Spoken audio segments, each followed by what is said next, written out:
तालिबान के intelligence chief आके पाक फौज को धमकियां लगा रहे थे कि खबरदार आगे बढ़ने की कोशिश मत करना, हम आपको जो है वो छोड़ेंगे नहीं अगर आपने कोई गलती की। और ये याद रख लो कि हम यहूदियों से भी ज्यादा आपसे लड़ने के लिए एक्साइटेड हैं।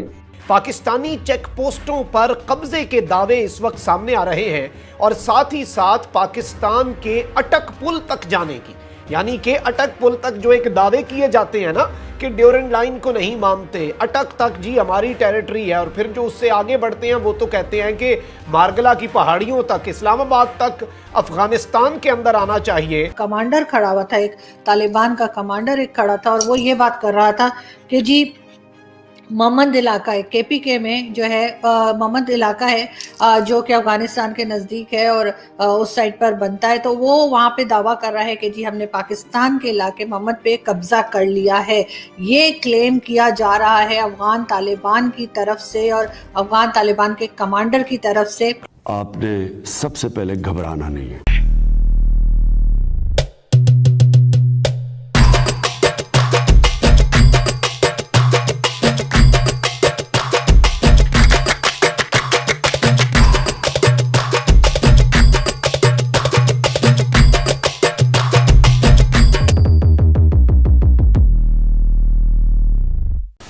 अगर मैं पाकिस्तान को गाली देता हूँ, मैं मारता हूँ या मैं कुछ बोलता हूँ तो समझ में आता है कट्टर दुश्मन है। लेकिन लंगोटिया यार, तालिबान, जिस तालिबान को सपोर्ट करने के लिए, तालिबान की सरकार बनाने के लिए पाकिस्तान ने अपना पूरा दम लगा दिया, उस तालिबान ने, उन इनके प्यारे बच्चों ने पाकिस्तान को खाना कर दिया शुरू। पाकिस्तान के एक सरहदी गाँव पे कब्जा करके पाकिस्तान को चैलेंज कर दिया और ये कहा है कि कटक तक हम ग्रेटर अफगानिस्तान बनाएंगे और पूरे खित्ते के अंदर तालिबानी शासन लगाएंगे। तो इतनी बड़ी घटना हो गई है तो पाकिस्तानों में खलबली ना मचे, ऐसा कैसे हो? तो आप वीडियो का आनंद लीजिए, आपका भाई मिलेगा आखिरी में और ये न्यूज वीडियो है।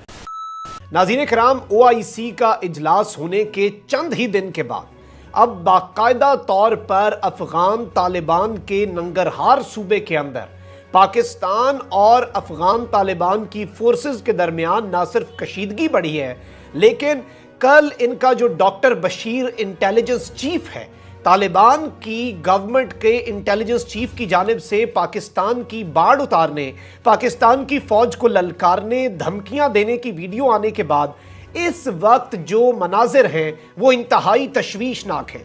पाकिस्तानी चेक पोस्टों पर कब्जे के दावे इस वक्त सामने आ रहे हैं और साथ ही साथ पाकिस्तान के अटक पुल तक जाने की, यानी कि अटक पुल तक जो एक दावे किए जाते हैं ना कि ड्यूरेंड लाइन को नहीं मानते, अटक तक जी हमारी टेरिटरी है, और फिर जो उससे आगे बढ़ते हैं वो तो कहते हैं कि मारगला की पहाड़ियों तक, इस्लामाबाद तक, अफगानिस्तान के अंदर आना चाहिए। उस तरह की बातें अब ना सिर्फ होना शुरू हो चुकी हैं बल्कि उनके हवाले से वो वहां पर पूरा माहौल बना रहे हैं। इस वक्त आप टाइम्स ऑफ इंडिया की ये खबर अपनी स्क्रीन के ऊपर देख सकते हैं। Taliban destroys Pakistan barbed wire erected on Durand line. Durand line नाज़रीन इकराम इसके हवाले से बड़ी मुतनाज़ा रही है। इंटरनेशनली रिकग्नाइज्ड बॉर्डर है ये पाकिस्तान और अफगानिस्तान के दरमियान। ये ब्रिटिश दौर के अंदर 1893 के अंदर एक ब्रिटिश डिप्लोमेट था जिसका नाम ड्यूरेंड था, उसने ये लाइन खींची थी और ये ब्रिटिश इंडिया और उस वक्त के अफगानिस्तान के जो अब्दुर्रहमान अमीर थे उनके दरमियान बाकायदा तौर पर यह एग्रीमेंट हुआ कि वहां तक तुम्हारी रसाई, यहां तक हमारी, इधर से आगे तुम यहां पर नहीं छेड़खानी करोगे, हम वहां पर छेड़खानी नहीं करेंगे।